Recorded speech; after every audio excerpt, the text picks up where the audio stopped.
Hello, this is Lady Boulay, and I hope you're having a beautiful day. Thank you for your support. Thank you for subscribing to the channel. Thank you for your comments, and thank you for your thumbs up. Thank you for all you do to support the channel. And yes, we are commanded to love one another, whether we want to or not, or whether we agree with each other or not. And in my last video, it's good that Blacks and Asians are having this discussion. I mentioned a video by Tabitha Speaks, but I forgot to add the video.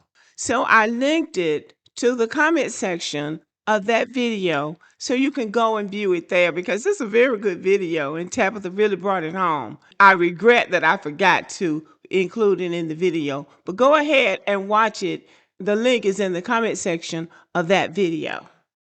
And today I am so happy to say that I was right. I didn't know how long it was going to take, but I knew it was going to happen because this country, at the end of the day, is run by laws. And so they had to bring it all back. All those slave things, all those slave exhibits that the Trump administration took down because they said it was too divisive, they're trying to erase it. They're trying to erase all of the ugliness of the past. But that's this country's history, and it needs to be exhibited.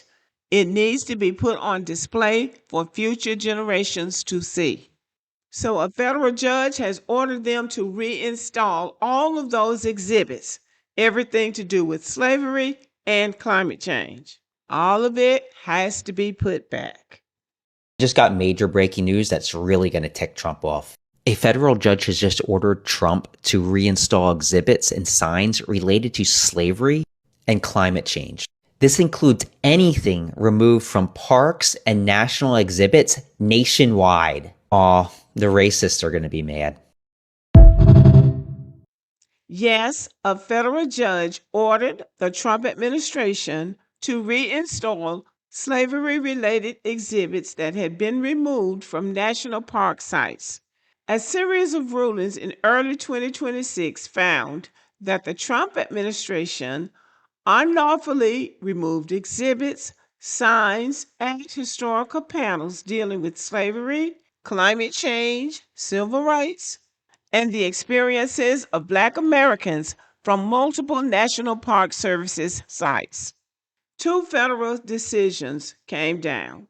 Number one, Judge Angel Kelley of Boston issued a preliminary injunction ordering the administration to restore all removed exhibits within 21 days, ruling that the Interior Department had engaged in a sustained campaign to erase history.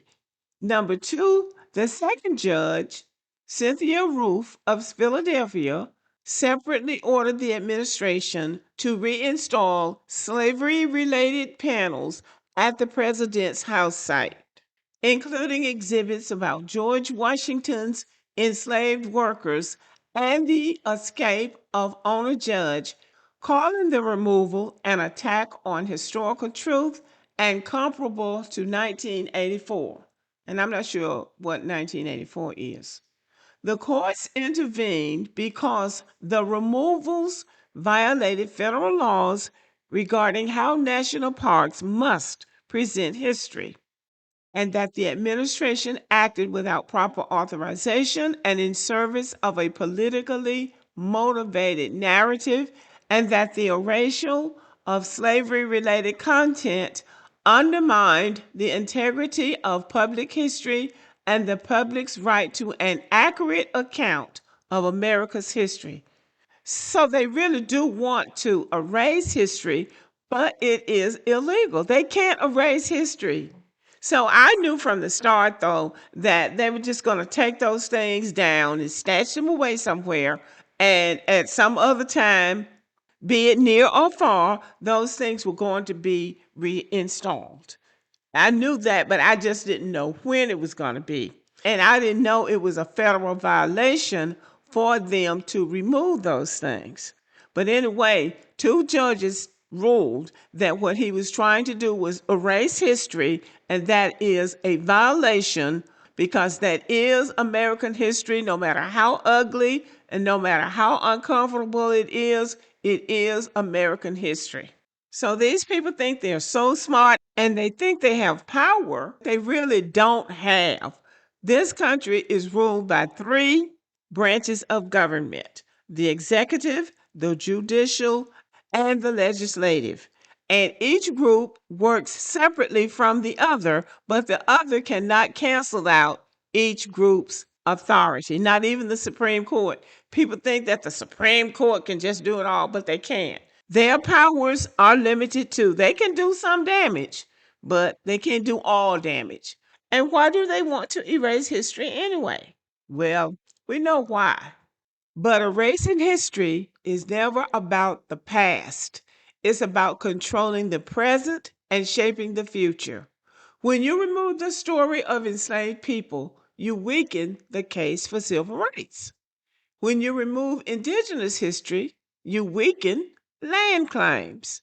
When you remove climate science, you weaken environmental policy.